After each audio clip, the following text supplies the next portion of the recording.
I know. It's been way too long. I know it's been since November since I did a podcast, but it's a new day.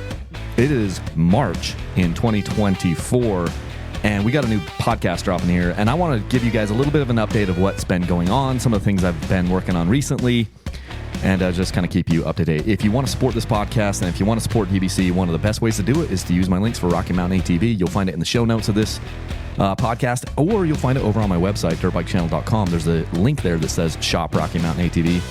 It's the best thing ever. You click on that link and then you can buy anything they sell, and it helps to support what we're doing here. I love that because it's not going to cost you a dime. You were going to buy all this stuff anyway, parts or tires or riding gear or whatever it is, plastics for your bike, all these different things. So click that link, Shop Rocky Mountain ATV, on my website, dirtbikechannel.com. That helps to support what we're doing. And also we're doing a sweepstakes right now in the month of March. So you can enter to win a 250XE and a Beta 250RR. So that's pretty cool. Let me tell you what's been going on. So yeah, I've got the Beta. We've got a new Beta right now. I haven't been able to ride it a whole lot, but it is a sweepstakes bike. I did put an Electron carburetor on it. I want to talk about the Stark here. The main thing of this podcast is going to be the Stark, telling you what happened with the Stark and why I have the Stark Varg. But also just wanted to mention, I do have this Beta. I did put a smart carb on it, and so it will run amazing at any altitude. Whoever wins that bike later in the month, we'll find out. Well, we'll find out in April who wins the bike. But the point is, go enter to win that bike at dirtbikechannel.com. That's how you can support this thing. So let's talk about the Stark Varg. I ordered a Stark Varg way back like 2 years ago when all the media frenzy was coming out and they were saying, hey, we're going to make this electric motorcycle and blah, blah, blah, blah, blah. I had so many of you guys reaching out to me saying, you need to get the Stark, And so eventually I paid, I can't remember, I think it was a $100 deposit, and I made an order for a Stark Varg. And then they sent emails for the next 2 years, basically just pushing out the delivery date, okay? And nothing really happened other than they were just saying, hey, this bike, we keep having delays and blah, blah, blah. And I get it, it's a new company, all these things. But then around, December time, I'd have to go back and look. Let me just pull up when I did the actual video, because I did a YouTube video on this. And the YouTube video said not buying it, and this was December 7th. So sometime around the beginning of December, I was assigned a dealer for this Stark, and the dealer said, hey, we need you to pay full price for this thing, and then they'll assemble it, and then it'll get into a shipping container, and then they'll fill a shipping container. Well, they'll wait till they fill a shipping container in Spain, and then it'll come across the ocean and take, best case scenario, they're like, yeah, pay us now, and then you might get your bike in a couple months. And I thought about it, and I'm like, no, I'm not doing that. I'm not going to pay full price for a bike that isn't even assembled on the other side of the country. And I did a video about that. And I still stand by that. I didn't want to buy a bike that I wasn't going to be able to have. I've bought probably almost, I don't even know, maybe around 100 motorcycles, and I've never had to pay full price for a bike that wasn't actually in front of me, So that was how that went down. And I said, no, I'm not going to pay you. If you can bring the bike over here, fine.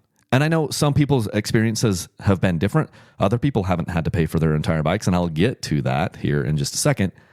But anyway, that was kind of what it was. It was December, and I was like, no, I'm not going to pay full price for this bike when it isn't assembled. Well, fast forward to a few weeks ago, and a gentleman here locally in Utah reaches out to me, and he says, hey, I've got a Stark Varg. It's in the crate. It's at the dealer. Mind you, it was the same dealer that I got assigned. But he's like, and he said in his email, and I misread the email. I thought he was saying, hey, I'm offering, if anyone wants to fulfill my purchase contract, they can pay me $500 and fulfill my purchase contract and get my Stark Varg. And I emailed him. I'm like, so I'm going to have to what are the specs on the bike? And he ordered the 80 horsepower one, which is what I ordered. He ordered the 18-inch rear wheel and the kickstand.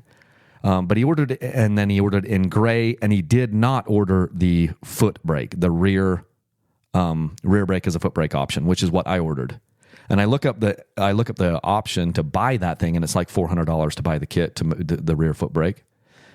And so I'm like, dude, so I'm going to spend $400 to get the bike set up the way that I want to, and I got to pay you $500. And he's like, no.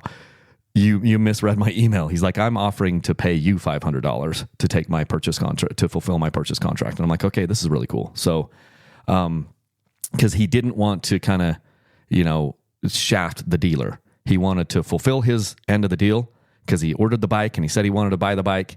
And so it was really cool. So he ended up giving me $500. So I got $500 off the bike from this guy, but that $500 went right back to Stark Varg as I ordered the foot brake. Okay.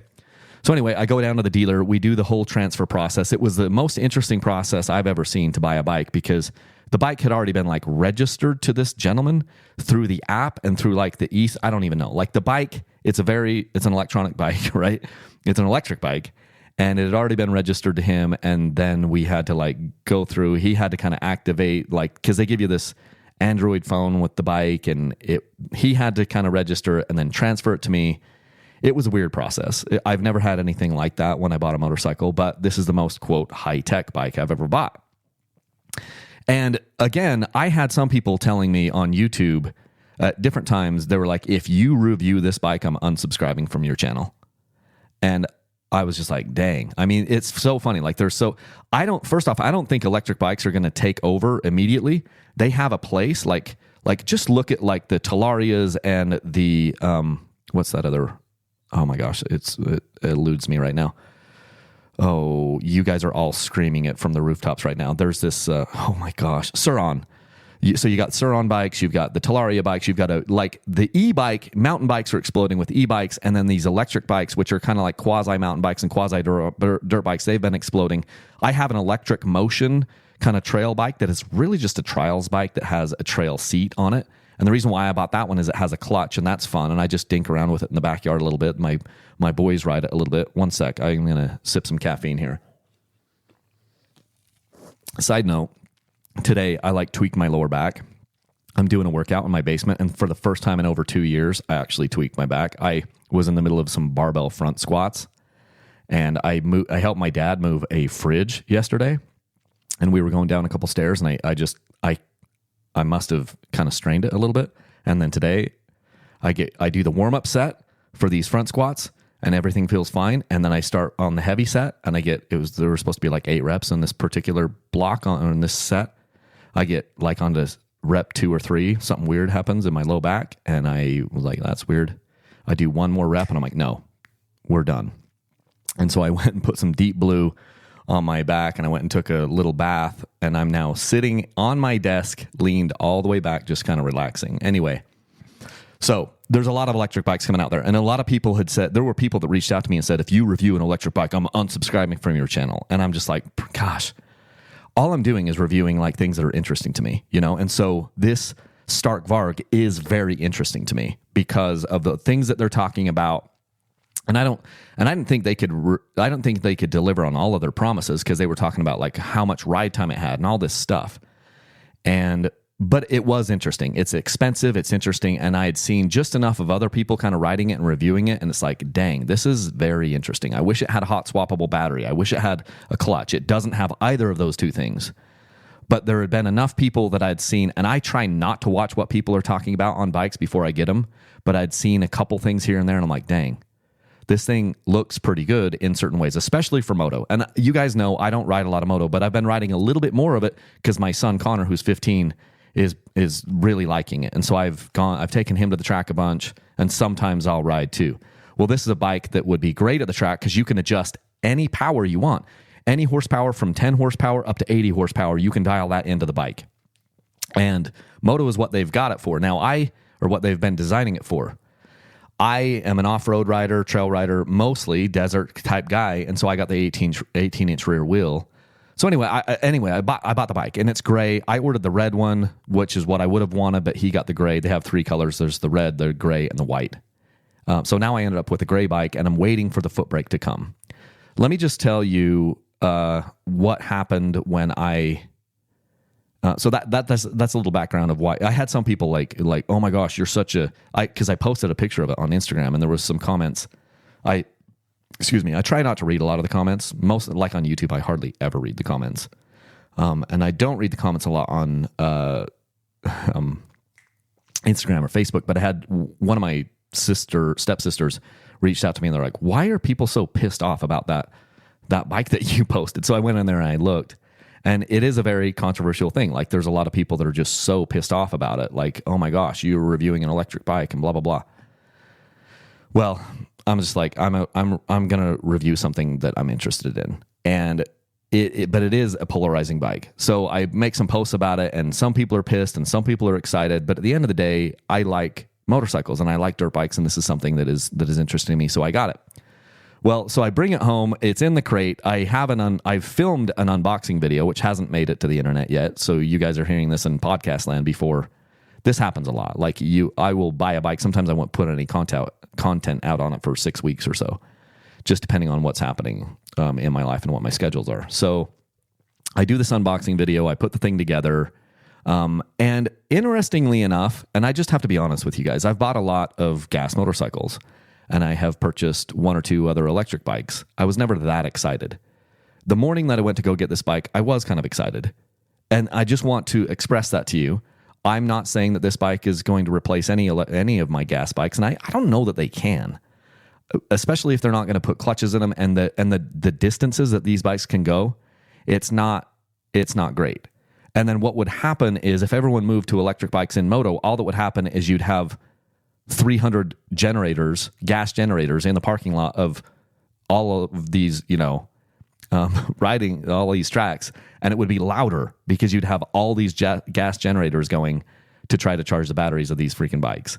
So you're not going to get away from gas, and you're actually you're losing efficiency because now you are taking this little not great, not super efficient motor. I mean, I know some of these generators are good, but the point is you have a loss of there's a loss of energy as you're transferring from gas to now trying to create electricity. And so I think you're going to spend more, you're going to burn more gas trying to, or at least you're going to burn about as much gas trying to charge your Stark Varg as you would if you just rode a gas dirt bike. So we're robbing Peter to pay Paul if in the moto community they switch us all over to electric bikes. Let's say, and that's the other thing. This bike is a coal powered bike because in my area where I am in Utah, as far as I know, most of our electricity comes from burning coal. And so same thing. I have a Tesla. I bought a Tesla Model 3, like the cheaper one, the little car, about 2.5 years ago. I just wanted to see what it was all about. And it's a good car. It's not a great car. It's the fastest thing I've ever driven because it'll do 0 to 60 in 2.9 seconds. So there is that. But so I have some experience with electric vehicles, and this bike is a different type of a breed, and I don't think it's going to take over. You can't go long enough distances with these things. You can't do a 6-hour trail ride. You can't do a 60-mile loop. I don't believe that can happen with the power because it will suck the power down, especially the more power you're using, the more throttle. It's the same thing. Like, so these bikes are powered by coal right now. And obviously it's an electric bike, but we're using one fossil fuel, gas, and we're switching it over for coal at this point to like ride this electric bike, or we're using gas to generate the electricity to charge the bike. It's just kind of funky. But anyway, so I get the bike and I I film like some content for the unboxing video. I put the thing together and I sync it up to the phone, like the little, they give you this, what's it called? An Android phone. It's like I think it's Samsung. I don't have it on me, but it's like just a run-of-the-mill basic, I think it's a Samsung, it's running Android operating system or whatever. And there's this Stark app that you essentially just log into, and it connects to the bike via Bluetooth. Now, you don't have to have that phone, and the phone attaches into this nice cradle that they've done, which is right where your bar pad would be. You don't have to have the phone on the bike to run it. That you just need the phone to be able to I'm sure it does over-the-air updates, software updates through that, and it also you're adjusting like your how much horsepower you want in the different modes. Essentially, it's almost like you do have 5 different modes that they program in there. And so you get to say how much horsepower you want right now, and then how much braking, like regenerative braking you want. And the bike is set up where all the modes have 80% of the regenerative braking, but it's not, I wouldn't even say, from what I've seen just riding in front of my house, it's not even as much braking as like you'd get on a 4-stroke. It's almost like the amount of braking you'd have on a 2-stroke. And if you take the regenerative braking all the way off, it's weird because there's absolutely zero. like quote engine braking. And I'm not a big engine braking guy because I'm switching between 2 strokes and 4 strokes. I feel like the engine is for speeding up and the brakes are for slowing down. And so I don't usually, I try not to rely on engine braking at all. But I just wanted to make that clear is that when the bike comes, at least my bike has 5 different modes, and all 5 of those modes by default had 80% of regenerative braking. And it's not a ton of regen, to be honest. It's not a lot of engine braking is what you would experience on a gas bike. But anyway, so you get to specify how much horsepower you want and how much regenerative braking you want on all 5 of these power modes, okay? And you've got a little switch on your thumb switch on your left hand for your left thumb to switch between these modes, like mode 1, mode 2, mode 3, mode 4, mode 5, okay? So I had mode 2, or mode 1 was like, I just set it to 20 horsepower, and then I had one that was 30. I had one 20 horsepower, 30 horsepower, 40 horsepower, 50 horsepower, and 60 horsepower. Okay, so those were the 5 modes that I had. So it's an 80 horsepower capable bike, and I have the highest mode set to 60 horsepower, which is 75% of what it could do. And then I just went out my back gate and kind of, there's like this little path. I went, and then I came around to the front of the house, and on 20 horsepower, it barely moves. 30 horsepower, it wakes up a little bit. 40 horsepower, you're like, oh my gosh. I switched it into 50 horsepower, and you guys are going to laugh. Obviously, I should be wearing gear and helmet. I just went out with my tennis shoes on, and I'm in, like a hoodie.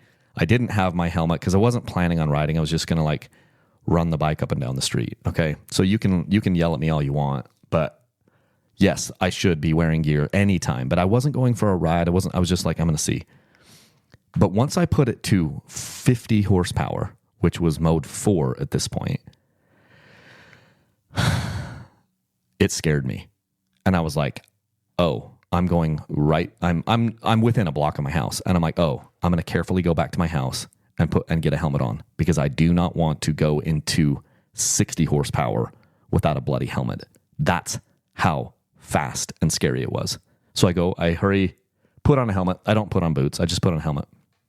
And I'm just on the road in my neighborhood in front of the house. I have not taken it on dirt yet, but this is the only time I've ridden it was that day. Well, I rode it twice. I showed my kid the next day, or Connor, but no, I showed him that night. So I guess I've only ridden it once. Anyway, point is this. I go to 60 horsepower, which was now mode 5, the way it was set up. That is the fastest and scariest motorcycle I have ever swung a leg over. Let me just say that again. It's the fastest and scariest thing I've ever seen. And I have not ridden it I have not even engaged more than 75% of the power that the bike can produce. That is freaking scary. It'll be fun to get on dirt. I hope my back doesn't feel bad for a long time, because I'm only 2 hours into this injury, but literally, and hopefully it'll just be a week. I'll just take a week off lifting or whatever, and hopefully it'll be fine. But that sucker is scary fast. Let me tell you why. At any freaking speed, so you're running along at 30 miles an hour, 40 miles an hour, and then you snap the throttle, and it will wheelie in your face as if you were going 5 miles an hour. You know how like on any bike, like a 450 has a ton of power, and you can wheelie some of these motorcycles, like a 250 2-stroke or a 450 4-stroke. You can wheelie that bike in any of the gears, but it's harder and harder the faster you're going. You know what I mean? Like if you're in first gear, it's too easy to wheelie a 450. If you're in second gear, it wheelies super easy. Third gear, it's easy. By the time you get to fourth gear, you're having to want to wheelie, I'm not saying they don't, but on this one, you have to, on the Stark, it was try not to wheelie.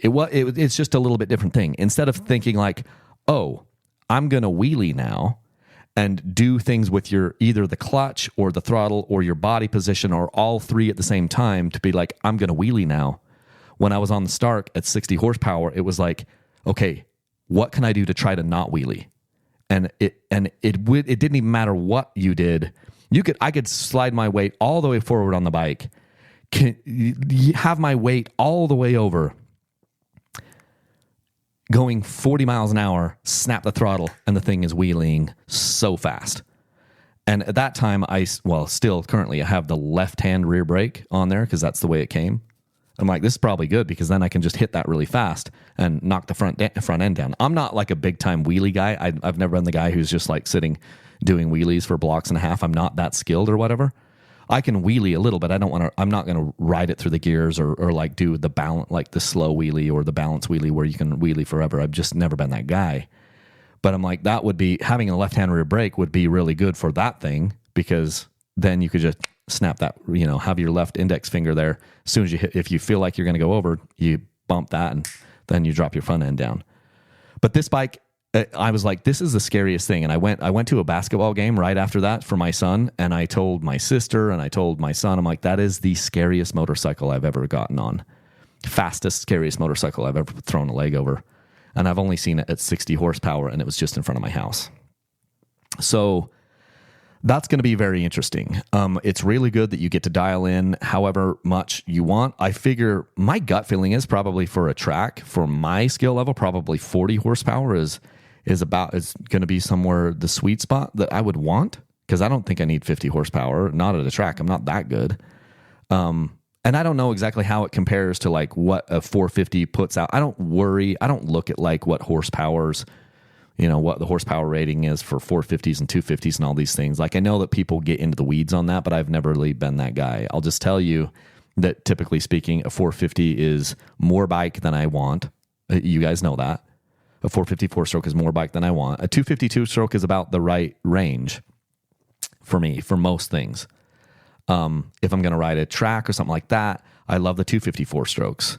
It just suits me really well. And there's more than enough capability in a 250 2-stroke. I will never be able to even scratch the surface of trying to, get all the power out of that. Well, this Stark, you can adjust it however you want, which I think is pretty cool. Now, how many motos you can do? I know that I've heard some people say, well, this pro rider couldn't finish this moto or whatever. But I'm not a pro rider, and so it's likely that if you went to the track and you had a full battery, you'd be able to get as much moto as you wanted, and by the time you were getting down around 20%, 15% or something like that, you're basically spent anyway. I think that is highly likely. So we'll just see, because I feel like riding at the track is a little different. Like it's different muscles than trail riding. So I think. Obviously, they've designed it for track riding, and that's going to be where it's going to shine the best.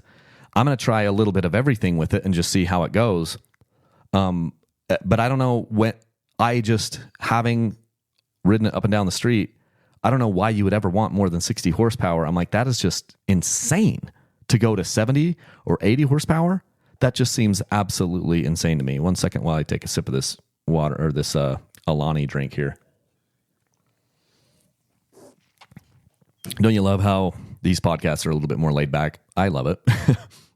I'm just trying to have a conversation with you about this bike. And so, yeah, other things of note, and you guys get to know this stuff before anyone else does. One of the things I think is totally I think they over-engineered, but it isn't good enough, are the foot pegs. The foot pegs are I think they knew they were making a very heavy, it was going to be a heavy-ish bike overall. Let me pull up my phone, because I don't think I did post the weight on Instagram. I just don't know that I posted it on my website yet. But my bike, without that foot brake, came in at 265.5 pounds.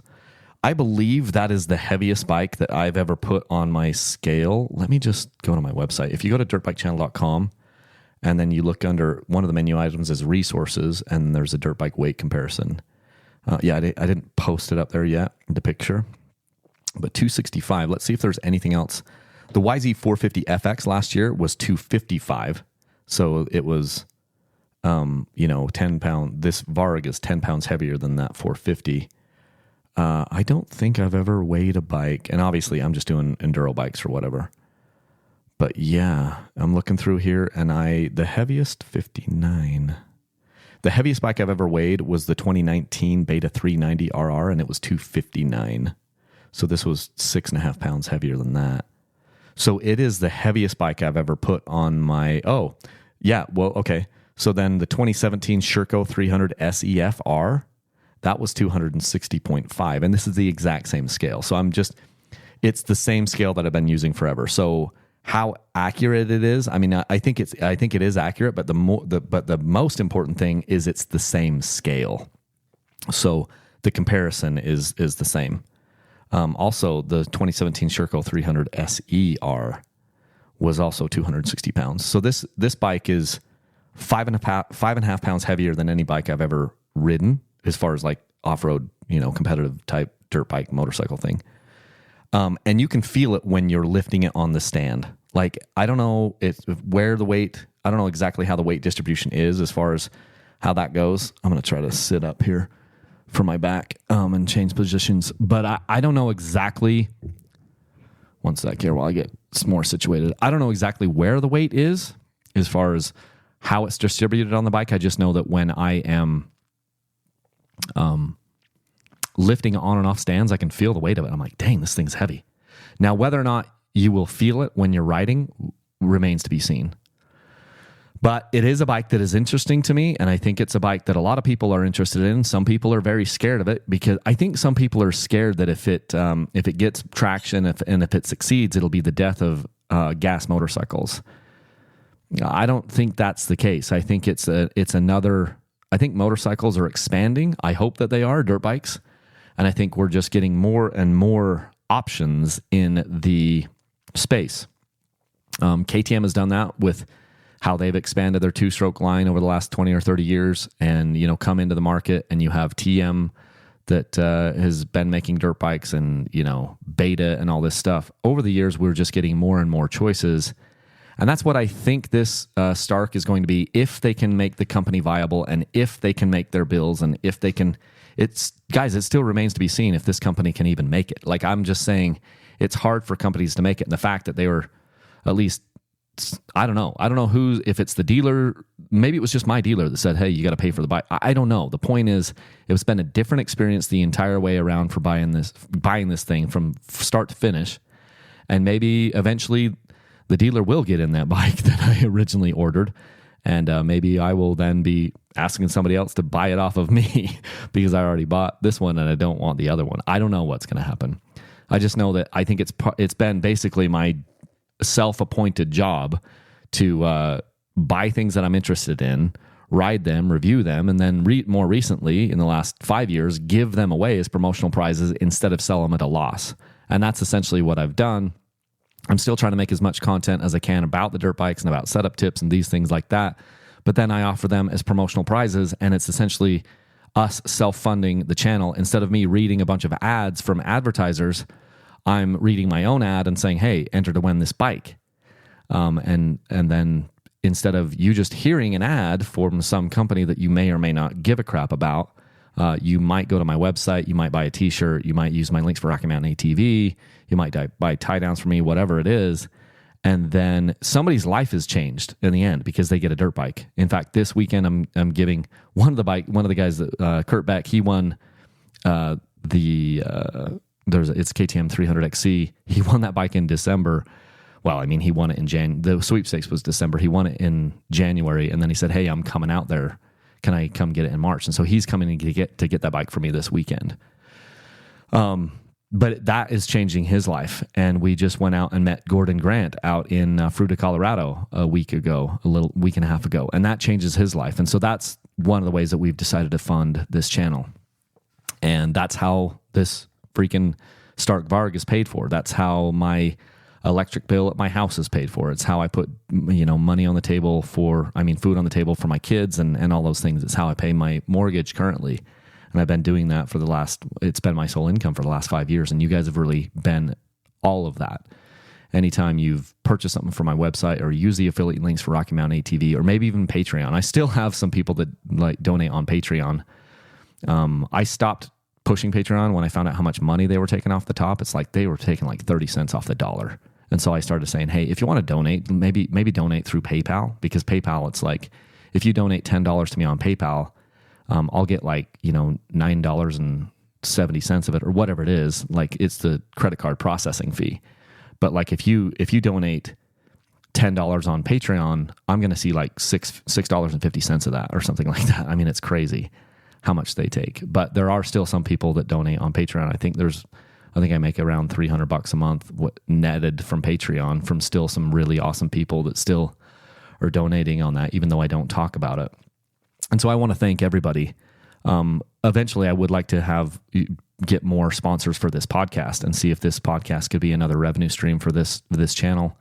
And I want to bring on guests and just have, talk about like people's experiences in dirt bikes. That's what I'd really like to do with the podcast, is have a lot more, conversational style content on here, longer form content where we talk for 45 minutes or 2 hours or whatever about what people's experiences are and riding trips that they've been on and different, challenges that they've had and what dirt bikes have meant to them. Because dirt bikes have meant a lot to a lot of people. I was just out getting pizza last night I was on a date, and I go out and this guy recognized me when we were getting pizza. And he had just moved to Utah from Florida. He was watching me on YouTube in Florida and then moved to Utah and was he's doing like police academy here. And he was like, yeah, it was nice to meet you. And it's fun to meet people like that. And there's some really, really cool people in moto and in dirt bikes, as you know. And I was recently out at that Yamaha event out in South Carolina where Yamaha invited me and my son Connor to come to ride the YZ450FX, the YZ250X, and the YZ125X. I just released a video today of the YZ125X. Some of the thoughts that we had about that. And yeah, there are some things I wish that Yamaha would do to that motorcycle, like the YZ250X and the YZ125X. But in the video, I'm not really here to nitpick. I'm just glad that they still making it. The YZ125 and the YZ125X, amazing bikes. Same with the YZ250 and 250X. I wish we'd update the frame. I wish they'd update the frame and just slap it in the frame that the 4-strokes get. I wish they'd put electric start on it. I wish they'd put a 6-speed gearbox in it like they do on the WR. But at the same time, I'm just like, well, at least they're still making the dang thing, and at least we can still buy a Japanese brand new production 2-stroke motorcycle. And they have essentially 4 different variations of it. It's kind of like 2 variations. You got the 125 version, the 250 version. The X model is kind of like the off-road version where it's got a little bit softer forks, a little bit lower compression, at least on the 250. And it's got a kickstand, an 18-inch rear wheel. And then the 250 has a different spaced gearbox. It's kind of weird spacing on the 5-speed, but whatever. Point is, I'm glad we still have it. I wish they would make some changes to it, but hey, a little bit of something is better than a lot of nothing.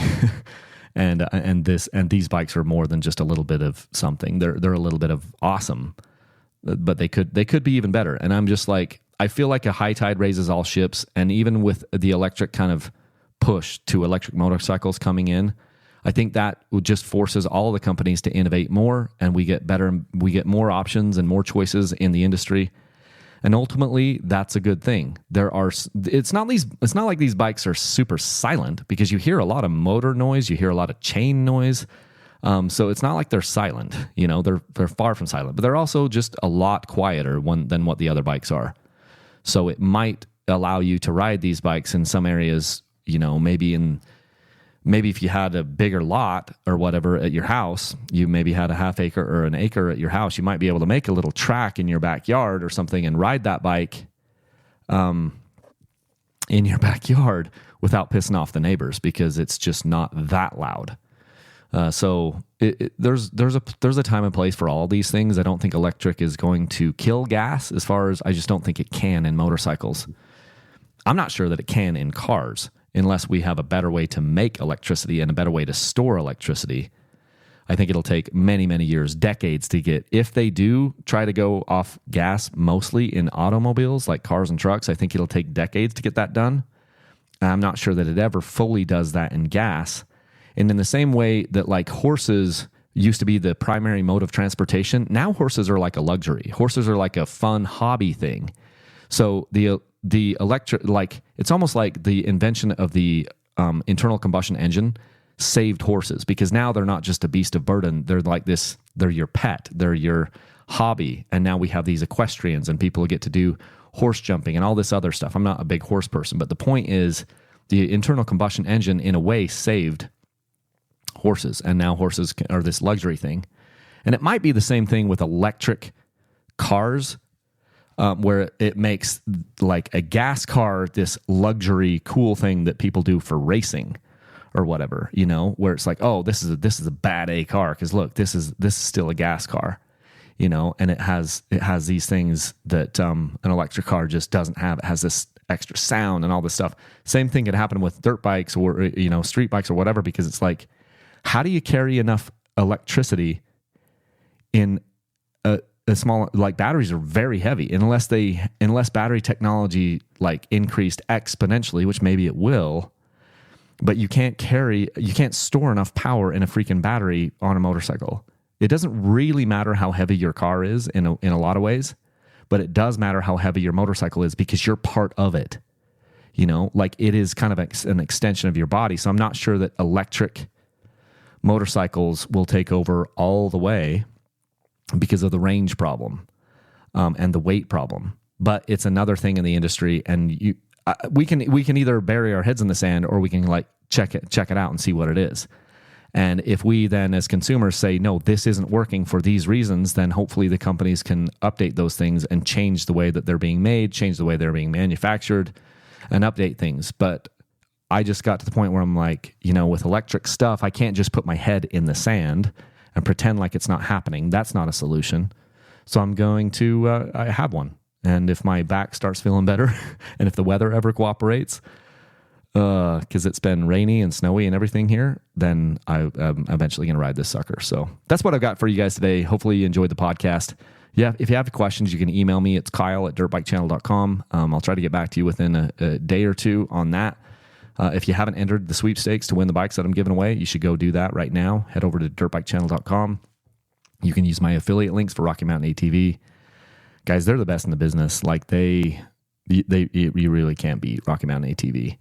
So the shipping is free shipping, I believe, over anything over like $75. It's fast. I get my products super fast with them, very, very fast. And yeah, they have good selection. And then if you need to return something, they have a good return policy. It's easy to return it. Same thing as like, you know, real similar to thing what Amazon would be or Walmart would be, you know. So buy whatever they've got over there using my links, and it helps to support what we're doing here on the podcast. And I would be forever, the podcast and the YouTube channel and keeping all the lights on, I'd be forever in your debt. So anyway, that's what I have for you guys. Hopefully everybody has a great March, and we will talk to you guys really soon. Leave a single track. Thanks.